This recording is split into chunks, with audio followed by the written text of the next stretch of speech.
माधव विश्वविद्यालय की राष्ट्रीय सेवा योजना की तरफ से आज मानवाधिकार दिवस पर आयोजित इस वेब संगोष्ठी में मैं आप सभी का स्वागत करती हूँ। विशेष करके हमारे साथ में आज जुड़े हुए हैं डॉक्टर हरि सिंह गौर, केंद्रीय विश्वविद्यालय सागर से विधि विभाग के सहायक आचार्य डॉक्टर रामदास राज सर। आपका स्वागत है सर। माधव विश्वविद्यालय परिवार की तरफ से, राष्ट्रीय सेवा योजना की तरफ से जो स्वयंसेवक साथी हमारे साथ में जुड़े हुए हैं, जो युवा, आज मानवाधिकार के बारे में हम बात करेंगे। जैसा कि हम जानते हैं, संयुक्त राष्ट्र संघ के द्वारा 1948 में 10 दिसंबर को मानवाधिकार दिवस मनाने और मानवाधिकार की घोषणा की गई थी और उसके बाद में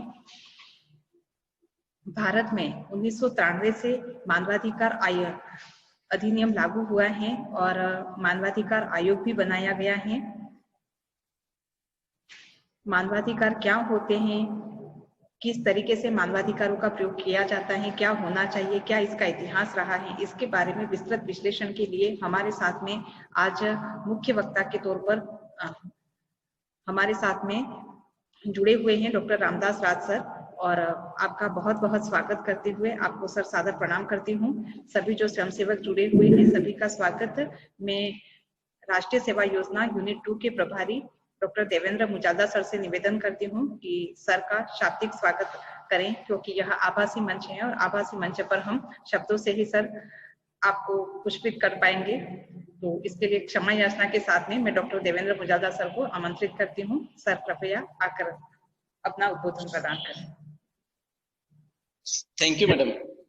माधव विश्वविद्यालय की राष्ट्रीय सेवा योजना इकाई 2 के द्वारा आयोजित विश्व मानवाधिकार दिवस पर उपस्थित डॉक्टर हरि सिंह गौर, केंद्रीय विश्वविद्यालय सागर के विधि विभाग में पदस्थ डॉक्टर रामदास राज सर इस विचार गोष्ठी में सम्मिलित होकर विश्वविद्यालय के सदस्यों एवं एनएसएस के स्वयंसेवकों को मानवाधिकार दिवस पर आपके द्वारा दिए गए व्याख्यान हमारे लिए ज्ञानवर्धक रहेगा। मैं आपका तहे दिल एवं माधव विश्वविद्यालय परिवार और एनएसएस डायरेक्टर की मैडम डॉक्टर विदुषी मैडम की ओर से आपका स्वागत करता हूं। आप डॉक्टर हरि सिंह गौर विश्वविद्यालय में 14 वर्ष से सेवाएं दे रहे हैं। सर, आपने हमारे निमंत्रण को स्वीकार किया, इसके लिए आपका बहुत बहुत मैं स्वागत करता हूं। कुछ ही समय में आपके लिए जो ऐसा लगता था कि मैं कैसे सर को बताऊं, और आपने 2 मिनट में ही मुझे स्वीकृति दे दी। ये मेरे लिए बहुत ही आपका है ना तहे दिल से मैं शुक्रगुजार हूं कि आप हमारे एनएसएस स्वयंसेवकों एवं विश्वविद्यालय परिवार एवं सभी के लिए आप मानवाधिकार दिवस के उपलक्ष्य पर बहुत सारी जानकारी प्रदान करेंगे। मैं आपका बहुत बहुत स्वागत करता हूं सर। धन्यवाद सर।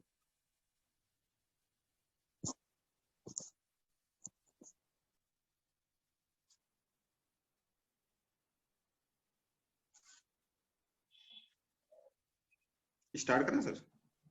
जी सर, मैं स्वागत करती हूँ आपका। डॉक्टर रामदास राज सर, विधि विभाग, डॉक्टर हरि सिंह और केंद्रीय विश्वविद्यालय सागर से। सर कृपया अपने वक्तव्य से हमें लाभान्वित करें। स्वागत है सर। Thank you madam. जैसा कि हम सब जानते हैं कि आज अंतरराष्ट्रीय मानव अधिकार दिवस मनाया जा रहा है पूरी दुनिया में, पूरे विश्व में। इस दिन को 10 दिसंबर 1948 से संयुक्त राष्ट्र संघ के आह्वान पर पूरी दुनिया में मानव अधिकार के रूप में इसको मनाया जाता है।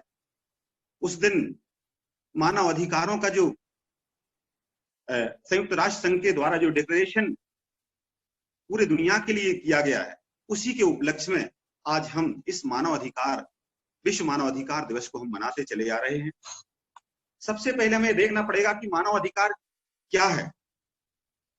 मानव अधिकार किसी भी मानव को उसके जन्म से ही प्रवृत्त होने वाले ऐसे अधिकार हैं जो किसी भी मानव को बिना किसी मूलवंश, जाति, लिंग, धर्म, राष्ट्रीयता, भाषा, इनके भेदभाव किए बिना ही सबको प्रदान किए, जिनको प्राकृतिक अधिकारों के रूपों में भी जाना जाता है।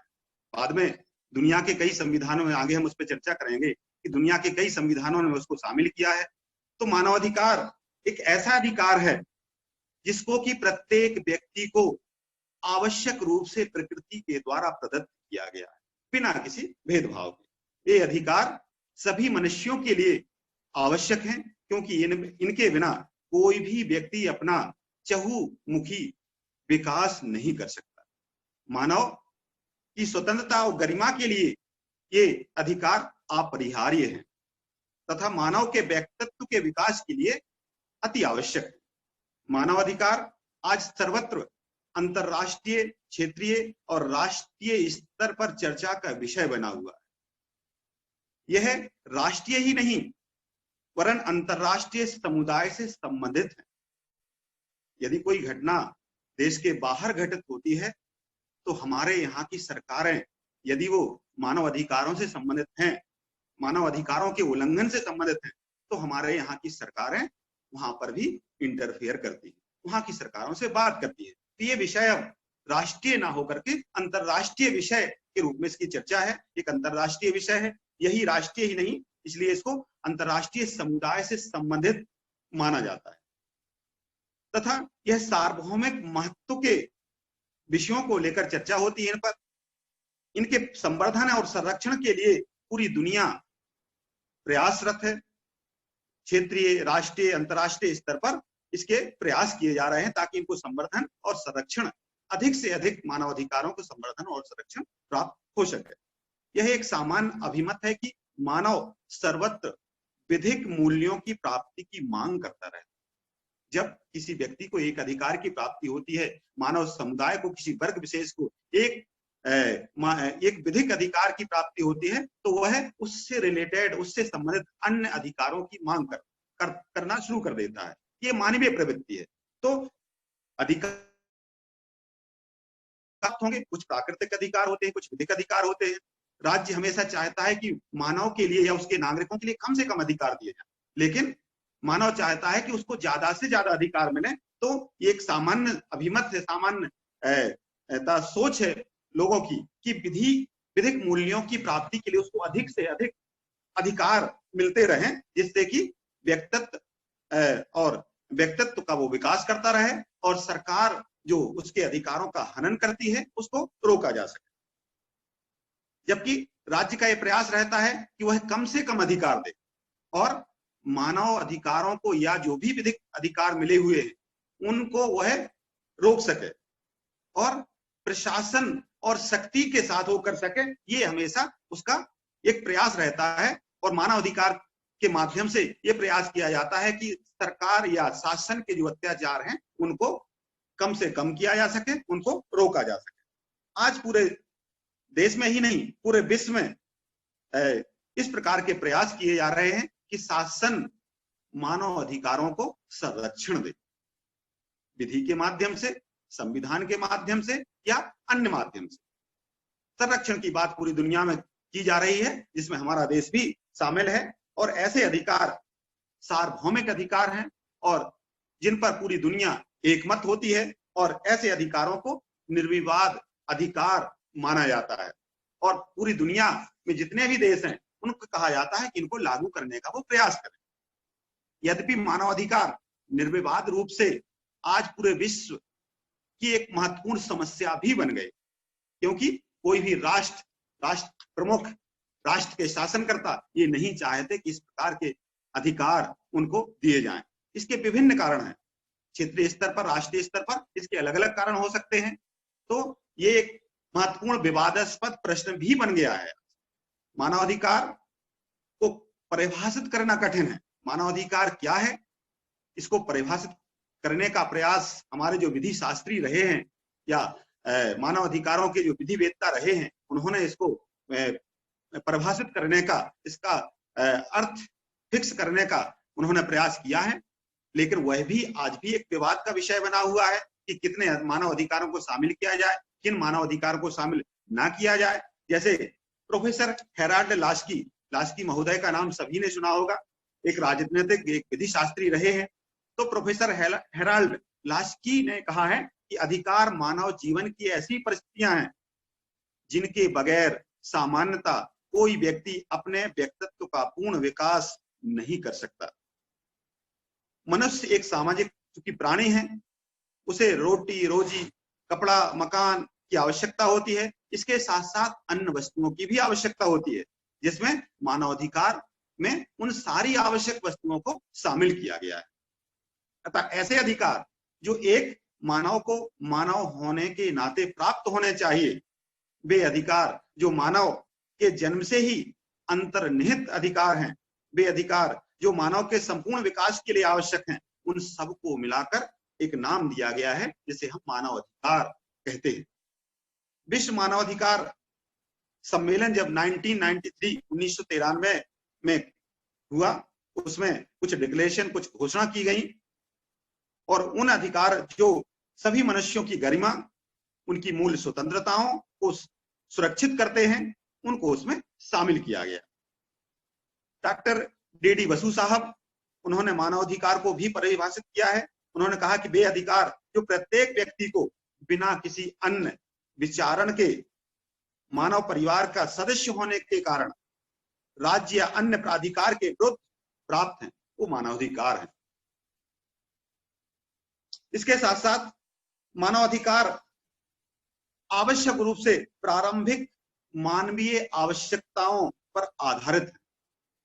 जो मूलभूत हमारी आवश्यकताएं हैं, उनको मानव अधिकार में शामिल किया गया है। इसलिए कहा जाता है कि जो मानव अधिकार हैं, प्रारंभिक मानवीय आवश्यकताओं की पूर्ति के लिए जो भी आवश्यक है, वो सब मानवाधिकार में उसको शामिल कर लिया गया है। इन मानवीय आवश्यकताओं में से कुछ शारीरिक, कुछ जीवन संबंधी, कुछ स्वास्थ्य संबंधी, जो भी महत्वपूर्ण है, उस सबको यहाँ पर मानवाधिकार में शामिल किया गया है। और कुछ ऐसे अन्य मानवाधिकार हैं जिनको मानसिक जीवन तथा स्वास्थ्य के लिए आवश्यक माना गया है। मानवीय गरिमा और उसके सम्मान विधि तथा संस्थाओं की एक महानतम उपलब्धि है। पहले मानव के सम्मान और उसकी गरिमा के संबंध में कोई भी इस प्रकार का संरक्षण जो भी राज्य सत्ताएं थी उनके द्वारा नहीं किया जाता था। आज ऐसा नहीं है।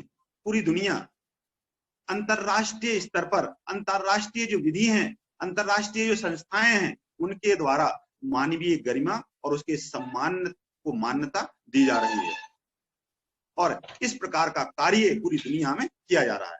मानवीय गरिमा को बनाए रखने के लिए अंतरराष्ट्रीय संरक्षण प्राप्त हो चुका है। राज्य को व्यक्ति का संरक्षक कभी नहीं माना गया। वह व्यक्ति का संरक्षण कभी नहीं करता, वह व्यक्तियों का उत्पीड़न करता है।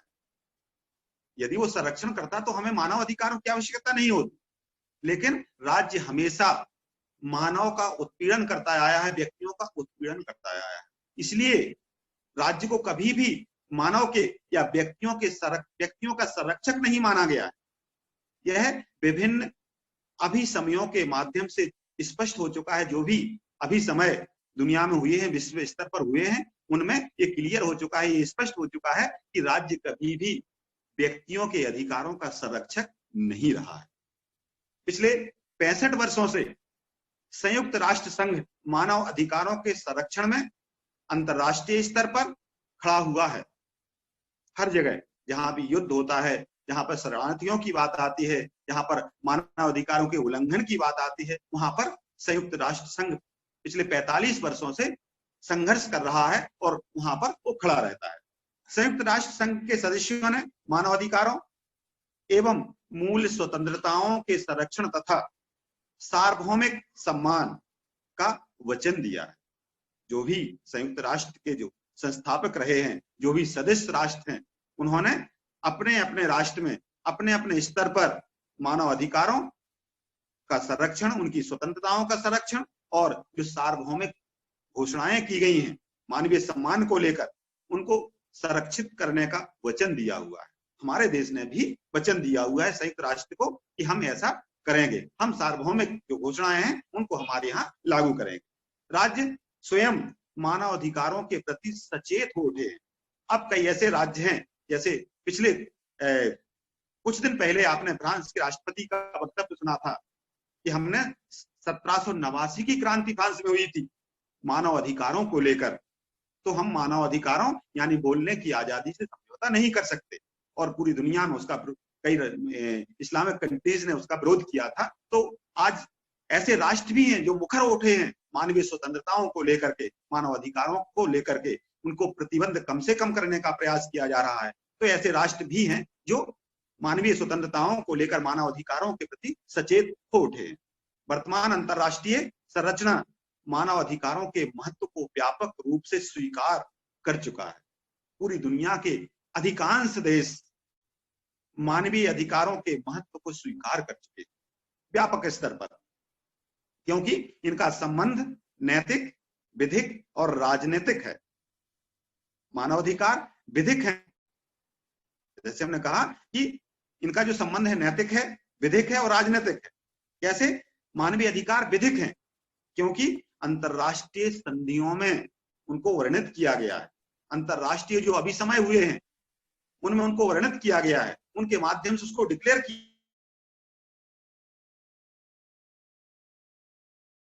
नैतिक हैं क्योंकि मानव गरिमा के संरक्षण के मूल्यों पर आधारित हैं, इसलिए वो नैतिक हैं। मानव गरिमा के संरक्षण के मूल्यों पर उनको आधारित माना गया है। हमें कुछ स्वतंत्रताएं चाहिए। जब हमें स्वतंत्रताएं चाहिए तो हमारे खिलाफ जो लोग हैं उनको भी कुछ स्वतंत्रताओं की आवश्यकता है, इसलिए वो नैतिक भी हैं। और व्यापक रूप से राजनीतिक भी उनको माना गया है। जब एक राष्ट्र के शासन अध्यक्ष को या राष्ट्र अध्यक्ष को वहां की सरकारें जब विरोधी सरकारें आ जाती हैं तो उनको अरेस्ट करके जेल में डाल देते। अब जब वो दूसरे राष्ट्रों में कहीं चले जाते हैं तो वहां की सरकारें उनको संरक्षण देती हैं। तो राजनीतिक महत्व के विषय भी बने हुए। ये शक्ति व्यक्तियों पर सरकार की शक्ति को लागू करने में नियंत्रित भूमिका निभाती है। जब भी सरकार अपने लोगों पर, अपने नागरिकों पर या वहां आए शरणार्थियों पर या वहां के प्रवासियों पर अत्याचार करती हैं या उनके अधिकारों को नियंत्रित करने का काम करती हैं, तो वहां पर मानवाधिकार ये बीच में खड़े हो जाते हैं। इसलिए सरकारें जो नियंत्रण करना चाहती हैं उनको नियंत्रित करने में मानवाधिकार महत्वपूर्ण अपनी महती भूमिका अदा कर रहे हैं। अब प्रश्न उठता है कि मानवाधिकार कितने प्रकार के होते हैं। ये भी आज तक तय नहीं किया जा सका है कि कितने प्रकार के मानवाधिकार होते हैं। इस प्रश्न का कोई निश्चित उत्तर देना फिलहाल आज संभव नहीं है। फिर भी कुछ ऐसे मानवाधिकार हैं जिनको कई रूपों में, कई भागों में उनको बांट दिया गया है, जैसे सिविल मानवाधिकार, राजनीतिक मानवाधिकार, आर्थिक मानवाधिकार, सामाजिक मानवाधिकार, सांस्कृतिक मानवाधिकार। तो ये कई भागों में, कई समूह में उनको बांट दिया गया है। चूंकि मानवाधिकार एवं मूलभूत स्वतंत्रताएं अविभाज्य हैं, जो मानव की मूलभूत स्वतंत्रताएं हैं और जो मानव अधिकार हैं उनको हम सीमा रेखा खींच करके अलग अलग नहीं कर सकते। उनका हम पूरी तरह से विभाजन नहीं कर सकते। इसलिए आर्थिक, सामाजिक और सांस्कृतिक अधिकारों के उपभोग के बिना सिविल और राजनीतिक अधिकारों की प्राप्ति होना संभव नहीं है या असंगत है। मानव अधिकारों का विकास आधुनिक भी नहीं है, ये भी हम नहीं कह सकते हैं कि आधुनिक मानव समाज में ही या आधुनिक समय में ही मानवाधिकारों की बात की जा रही है, ऐसा भी नहीं है। मानवाधिकार का संरक्षण प्राचीन काल में भी मिलता है। प्राचीन काल में जैसे ग्रीक में बोलने और समता या सबको सम्मान का अधिकार था। ग्रीक जब हम विधि पढ़ते हैं तो ग्रीक हमेशा उसको पढ़ा जाता है, तो ग्रीक में इस प्रकार के बोलने और समानता या सबको सम्मान का अधिकार वहां पर प्राचीन काल में ही मिला हुआ था। रोमन में जस सिविले या जस जेनेहम या जस नेचुरल ये अधिकार वहां पर मिले हुए थे। इंडिया में भी वासुदेव कुटुंबकम की बात की जाती थी, लेकिन यहाँ पर धर्म के आधार पर, जाति के आधार पर कई बंधन, कई प्रतिबंध यहाँ पर लगाए गए थे। तो भारत में इस प्रकार की आजादी हमें प्राचीन काल में देखने को नहीं मिलती है। किंतु वासुदेव कुटुंबकम शब्द का इस्तेमाल किया गया है, यानी पूरी दुनिया को एक परिवार की भांति उन्होंने स्वीकार किया है। तो ये भारत में भी इस शब्द को यहाँ पर उपयोग में किया गया है। वैदिक काल में धर्म के आधार पर बेबीलोनिया विधि, असीरिया विधि, विश्व के सभी धर्मों के आधार भी मानवाधिकार रहे हैं, आधार रहे हैं, आधार आज भी हैं। बाद में वह कट्टरता में, रूढ़ियों में, परंपराओं में बंधते चले गए, वो अलग विषय है। लेकिन जो सभी धर्मों का आधार है, जो सभी धर्मों की बुनियाद है, बेस है, वो मानवीयता ही रही है, मानवाधिकार ही रहे। और मानवाधिकार सीधे प्राकृतिक या प्रकृति से जुड़े हुए हैं, प्राकृतिक विधि से जुड़े हुए हैं। 1215 में इंग्लैंड के सम्राट जॉन द्वारा मानवाधिकारों की घोषणा की गई, जिसे मैग्ना कार्टा कहा गया है। और वहां से मानवाधिकारों की, आधुनिक मानवाधिकारों की शुरुआत है। सने सने इस अवधारणा का वहां से विकास हुआ है, धीरे धीरे आगे बढ़ते गए। और 1689 में बिल ऑफ राइट्स पारित किया गया इंग्लैंड में। और वहीं 1789 में फ्रांसीसी क्रांति के माध्यम से फ्रांसीसी घोषणा की गई। उसके बाद संयुक्त राज्य अमेरिका किया गया। 1809 में स्वीडन, 1812 में स्पेन, 1814 में नॉर्वे, 1813 में बेल्जियम, 1849 में डेनमार्क, 1850 में प्रशा, 1874 में स्विट्जरलैंड तथा भारत में 1950 में संविधान लागू हुए और मानवाधिकारों को संवैधानिक अधिकारों के रूप में प्रावधानित कर दिया गया, संवैधानिक संरक्षण प्रदान कर दिया गया, संविधान में उनको मूल रूप से शामिल कर लिया गया। अतः 19वीं सदी आते आते अपने अपने संविधान में मानवाधिकारों को संरक्षण के लिए प्रावधान किए जाने लगे और किए गए, किंतु उन्हें मानवाधिकार नहीं कहा जा सकता। मानव अधिकार शब्द सर्वप्रथम जो थॉमस पेन थे, उन्होंने इसका इस्तेमाल किया था। और अंतरराष्ट्रीय स्तर पर संयुक्त राष्ट्र संघ द्वारा 10 दिसंबर 1948 को मानव अधिकारों की घोषणा की गई, जिसके परिप्रेक्ष्य में आज हम ही नहीं, पूरा विश्व मानव अधिकार दिवस के रूप में उसको मनाता है। भारत को यदि हम बात करें तो भारत 15 अगस्त 1947 को स्वतंत्र हुआ। 26 नवंबर 1949 को हमारा संविधान बनकर तैयार हो गया और कुछ प्रावधान उसी दिन, 15 आर्टिकल उसी दिन लागू कर दिए गए और बाकी 26 जनवरी 1950 से पूरा संविधान लागू हुआ।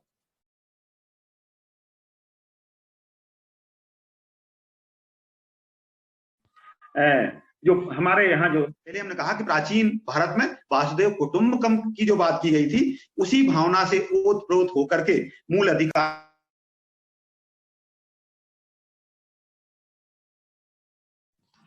और इंग्लैंड के 1215 के जो मैग्ना कार्टा है, 1789 की जो बिल ऑफ राइट्स हैं, उन सबको शामिल करते हुए हमारे संविधान में हमें कुछ मूल अधिकारों को सुरक्षित कर दिया गया है, जिनको अनुच्छेद 12 से लेकर के और अनुच्छेद 35 तक, 35 तक उनको शामिल किया गया है। संविधान का जो भाग 3 है, उसमें हमारे जो मूल अधिकार हैं उनको संरक्षित किया गया है। वो वही मानव अधिकार हैं जिनको वहां पर मूल अधिकारों के रूप में रखा गया है। विभिन्न देशों में मानव अधिकारों के संरक्षण का प्रथम प्रयास जो किया गया था, वो अमेरिका ने किया।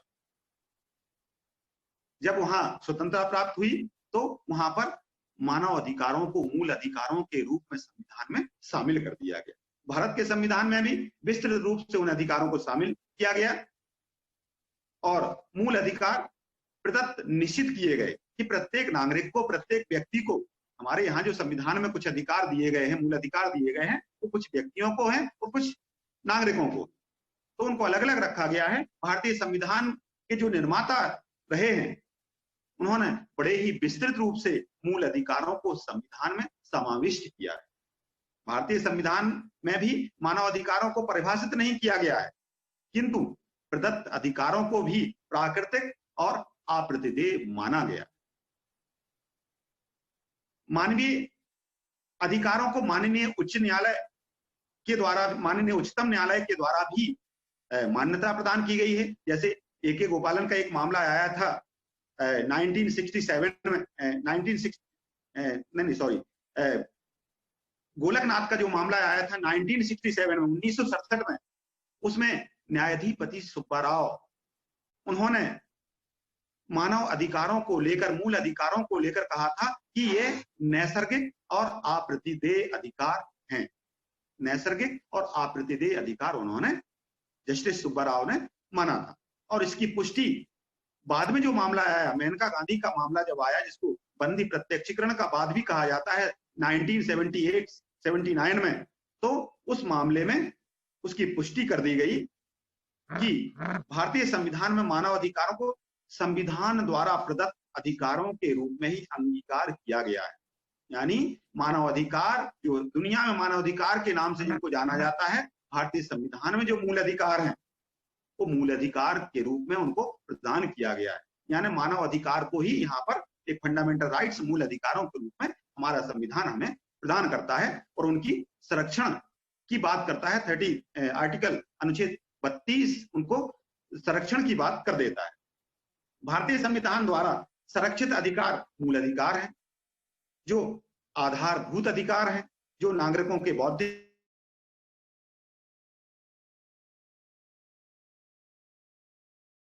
आवश्यक, वरन उनको अपरिहार्य रूप से स्वीकार भी किया गया है, जिनके बिना व्यक्ति अपने व्यक्तित्व का चहुमुखी विकास नहीं कर सकता। भारतीय संविधान में इन अधिकारों को शामिल किए जाने का उद्देश्य इन मूल अधिकारों का संरक्षण करना है। यदि इनको मूल अधिकारों के रूप में शामिल नहीं किया जाता तो निश्चित रूप से हमारे अधिकार राज्य के द्वारा, सरकारों के द्वारा छीन लिए जाते। इसलिए संविधान में इनको, मानव अधिकारों को जब शामिल किया गया है मूल अधिकारों के रूप में, तो यही उद्देश्य उसका रहा है, इनको संरक्षित किया जा सके, इनको सुरक्षित किया जा सके, जो एक स्वतंत्र समाज के लिए आवश्यक है, जहां जनता ने सरकारों को उनके ऊपर शासन करने का अधिकार तो दिया है, शक्ति तो दी है, पावर तो दिया है, वहीं अपने अधिकारों को उसके नियंत्रण से बाहर रखा है, ताकि विधानमंडल बहुमत के माध्यम से उनके अधिकारों को छीन ना सके। संविधान में मूल अधिकारों को समाविष्ट करने का यही एक मात्र उद्देश्य रहा है, मुख्यतः, कि उन अधिकारों को सरकारों के द्वारा ना छीना जाता, जिसकी पुष्टि भी ए.के. गोपालन के मामले में माननीय उच्चतम न्यायालय के द्वारा की गई थी। और उसमें कहा गया था, इसमें जस्टिस मुखर्जी ने कहा था कि ऐसी कोई चीज नहीं है जिसे हम पूर्ण और असीमित स्वतंत्रता कह सकें। यहाँ पर एक प्रतिबंध की बात आई थी कि ऐसा, जैसे गांधी जी ने कहा था कि यदि हम पूर्ण स्वतंत्रता दे दें मानव को तो वह उच्छृंखलित हो जाएगा। जहां तक हमारी स्वतंत्रताएं हैं, वहां से दूसरे व्यक्तियों के कर्तव्य जुड़े होते हैं, और जहां हमारी स्वतंत्रता समाप्त हो। सर प्लीज कंटिन्यू कीजिए।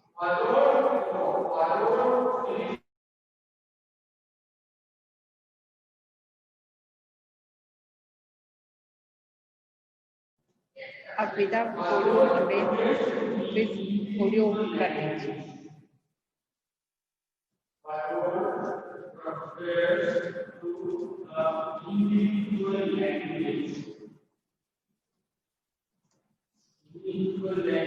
सर आप विदाउट ऑडियो जुड़े हुए हैं, प्लीज सर ऑडियो कनेक्ट कीजिए।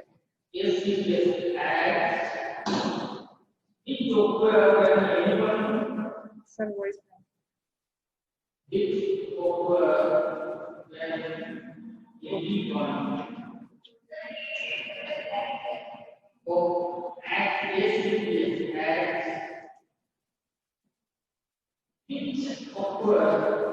सर ऑडियो कनेक्ट नहीं हो पाया है।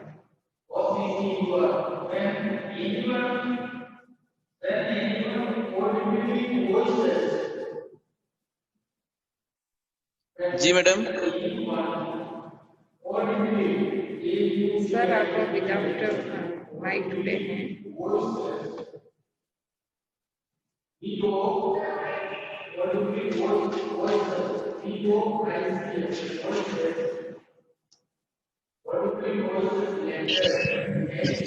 नमस्कार सर, स्वागत है सर। डिस्कनेक्ट हो गया था तो उस कारण से वो 5 मिनट ऐसे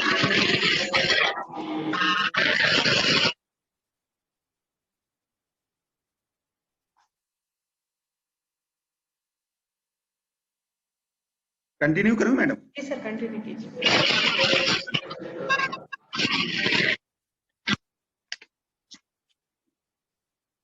तो ऐसी कोई भी स्वतंत्रता या इस प्रकार की कोई भी स्वतंत्रताएं मानवाधिकार के रूप में नहीं दी जाती जो असीमित हो, क्योंकि जब असीमित शक्ति दे दी जाएगी तो उनका दुरुपयोग किया जाना निश्चित रूप से संभव होता है। इस कारण से कुछ प्रतिबंध उन पर भी लगाए जाते हैं और इस प्रकार के पावर या इस प्रकार के अधिकार यहाँ पर सरकारों को दिए गए हैं ताकि उन पर अधिकार लगाए जा सकें। AK गोपालन के मामले में वही माननीय उच्चतम न्यायालय के द्वारा स्पष्ट किया गया था। जस्टिस मुखर्जी महोदय ने कहा था कि ऐसी कोई चीज नहीं हो सकती जिससे हम पूर्ण और असीमित स्वतंत्रता कह सकें, जिस पर सभी प्रकार के अवरोध हटा लिए जाएं, क्योंकि इसका परिणाम अराजकता और अव्यवस्था होगी। नागरिकों के अधिकारों पर सामाजिक हित की दृष्टि से निर्बंधन लगाए जा सकते हैं और हमारे संविधान में भी उन निर्बंधनों की बात की गई है। हर अधिकार के साथ कुछ निर्बंधन भी वहां पर लगाए गए हैं।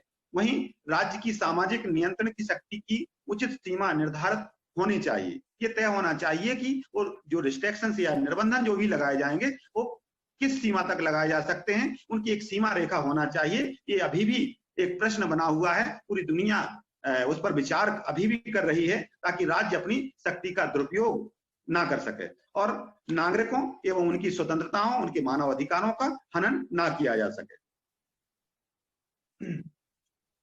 तो मानवाधिकार को लेकर के पूरी दुनिया में आज भी बहस जारी है। आज भी प्रश्न पैदा किए जाते हैं, उनके आंसर, उनके उत्तर ढूंढे जाते हैं।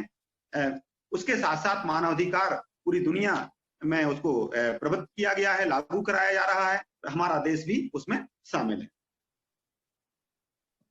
Thank you. धन्यवाद सर, आपने बहुत ही विस्तार से हमें बताया कि मानवाधिकार के बिना मनुष्य जाति का कोई विकास संभव नहीं है। आपने ये भी बताया कि मानव जो अधिकार प्राप्त होते हैं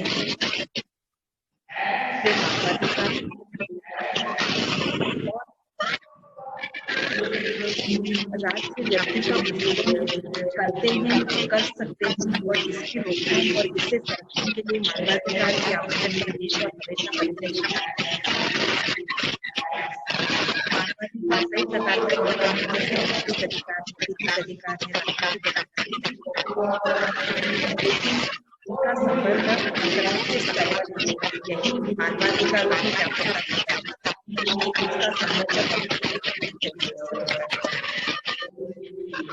अधिकारों के साथ अपने निबंधन की बात की